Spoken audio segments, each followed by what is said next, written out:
நண்பர்கள் எல்லாருக்கும் வணக்கம். வெல்கம் டு எனது சமையலறையில். இன்றைக்கி உங்களுக்கு ரொம்பவே கிரிப்ஸியாக நல்லா மொறுன்னு ஒரு சேப்பக்கிழங்கு 65 தான் பண்ணி காமிக்க போகிறேன். இது சேனக்கிழங்கு, சேப்பக்கிழங்கு, சட்டிக்கிழங்கு இப்படி நிறைய பேர் இருக்குது. இது ஃபஸ்ட்டு ஸ்கின்னை எடுத்துகிட்டு இப்போ இதை எப்படி கட் பண்ணுறேன்னு பார்த்துடலாம். இதை ஒரு பீஸ் இப்படி கட் பண்ணிவிட்டு இதை ரொம்ப சின்ன சின்ன பீஸாக கட் பண்ணணும். அதுக்குன்னு ரொம்ப பொடியாக கட் பண்ணிடக்கூடாது. சிப்ஸ் மாதிரி கொஞ்சம் அதை விட கொஞ்சம் தடிமனாக, அதாவது 2 சிப்ஸ் ஸ்லைஸ் இருந்தால் எப்படி இருக்கும் அது மாதிரி கட் பண்ணி எடுத்துக்கலாம். இந்த பீஸ் பூராமே கட் பண்ணி எடுத்துக்கலாம். இதே மாதிரி இந்த கிழங்கு ஃபுல்லாக கட் பண்ணி எடுத்துக்கலாம். நான் இன்றைக்கி வெயிட்டு பார்த்தேன், 1/2 கிலோ சேப்பக்கிழங்கு இருந்துச்சு. அது க்ளீன் பண்ணி முடித்ததுக்கப்புறம் அந்த வெளியே இருக்கிற அந்த கருப்பு தோல் எடுத்ததுக்கப்புறம் இது கரெக்டாக 400 கிராம் தான் இருந்துச்சு. ஓகே, இதை நல்லா சூப்பராக கட் பண்ணி எடுத்தாச்சு. பாருங்கள், எல்லா பீஸும் ஈவனாக இருக்குது. பெருசும் சிறுசுமாக கட் பண்ணால் வேகறதுக்கு லேட் ஆகும், ஃப்ரை பண்ணும்போது லேட் ஆகும். ஒரு தவா எடுத்துக்கோங்க, அதில் தண்ணி ஊற்றிக்கலாம். தேவையான அளவு தண்ணி ஊற்றிட்டு அதில் மஞ்சள் தூள் கொஞ்சமாக உப்பும் சேர்த்து இந்த தண்ணியை நல்லா கொதிக்க விட்டுறலாம். தண்ணி நல்லா கொதித்ததுக்கப்புறம் நம்மளோட கட் பண்ணி வச்சுருக்கிற சேனக்கிழங்கு உள்ளே சேர்த்துடலாம்.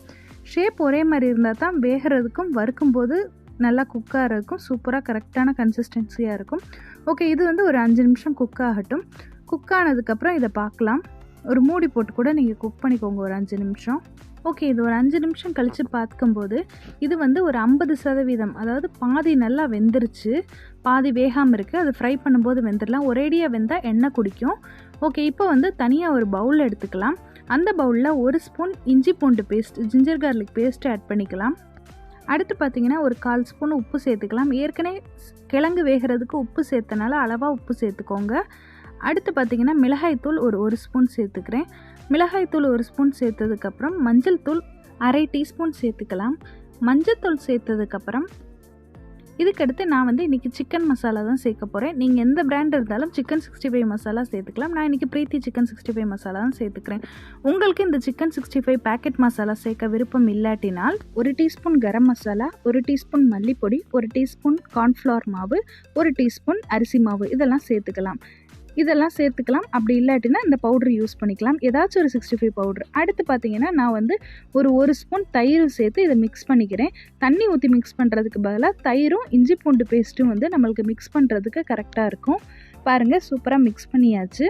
இந்த மிக்ஸ் பண்ண பேட்டரில் கொஞ்சமாக லெமன் பிழிஞ்சு விட்டுக்கலாம்.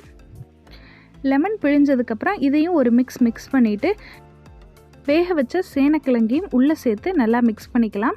மிக்ஸ் பண்ணும்போது நீங்கள் உப்பை டேஸ்ட் பண்ணி பார்த்துக்கலாம். உப்பு கம்மியாக இருந்தால் நீங்கள் உப்பு சேர்த்துக்கலாம். இதை நல்லா மிக்ஸ் பண்ணிவிட்டு ஒரு 20 நிமிஷத்துலேருந்து 30 நிமிஷம், நீங்கள் 1 ஹவர் கூட வச்சுக்கலாம். குறைஞ்சது 20 நிமிஷம் இதை ஒரு மூடி போட்டு நல்லா ஊற வச்சுக்கலாம். ஊறுறதுனால நம்ம சேனக்கிழங்குல அந்த மசாலா நல்லா பிடிக்கும். மசாலா நல்லா ஒட்டி பிடிச்சா தான் அதை ஃப்ரை பண்ணும்போது நல்லா டேஸ்ட்டாக இருக்கும். ஓகே, இப்போ ஒரு 20 நிமிஷம் கழித்து பார்த்துக்கலாம். 20 நிமிஷம் கழித்து ஒரு தவாவில் எண்ணெய் ஊற்றி எண்ணெயை நல்லா சூடு பண்ணிக்கலாம். நம்மளோட சேனக்கிழங்கு மசாலாவை ஒன்றொன்னா போட்டு எடுத்துடலாம். இது ஒன்றொன்னா போடுங்க, மொத்தமாக போட்டால் சிலது வேகாது, ஒன்றோட ஒன்று ஒட்டி இருக்கும். அதனால் அந்த டேஸ்ட் கொடுக்காது. ஓகே, இப்போ ஒரு சைடு நல்லா வெந்துருச்சு ஒரு நிமிஷத்துலேயே. இப்போ இன்னொரு சைடும் பெரட்டி விட்டு இந்த சைடையும் நல்லா குக் பண்ணி ஃப்ரை பண்ணிக்கலாம். இந்த சைடு ஒரு நிமிஷம் நல்லா குக் ஆனதுக்கப்புறம் இதை எடுத்துக்கலாம். பாருங்கள், எங்களுக்கு இந்த கன்சிஸ்டன்சி போதும். நீங்கள் இன்னுமே நல்லா மொறுன்னு டீப் ஃப்ரையாக பண்ணணும்னா இன்னும் ஒரு 30 செகண்ட் உள்ளே போட்டு வேக வச்சுக்கலாம்.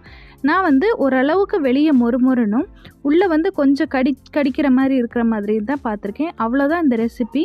நீங்களும் இதை ட்ரை பண்ணி பாருங்கள். நல்லா சூப்பராக வந்திருக்குது. இது நாக்கில் அரிக்கவெல்லாம் செய்யாது, பிள்ளைங்களாம் நல்லா விரும்பி சாப்பிடுவாங்க. இந்த ரெசிபி நீங்களும் ட்ரை பண்ணி பார்த்துட்டு எப்படி இருக்குன்னு சொல்லுங்கள்.